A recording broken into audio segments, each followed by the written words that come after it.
Markas militer pasukan pertahanan Israel atau IDF di Haifa diserang Hizbullah pada Minggu 13 Oktober malam.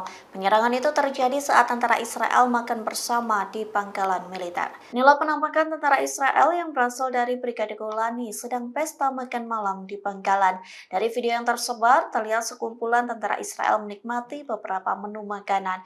Mereka terlihat bahagia menikmati berbagai menu makan malam tersebut.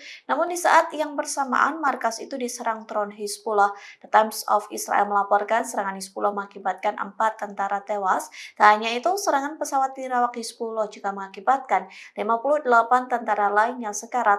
Sebagian besar korban sekarat lantaran terkena pecahan peluru. Selain tentara Israel, warga sipil pun menjadi korban serangan Hizbullah. Bahkan 50 ambulans dan helikopter dikerahkan untuk mengangkut korban tersebut.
Download Tribun X sekarang, menghadirkan lokal menjadi Indonesia.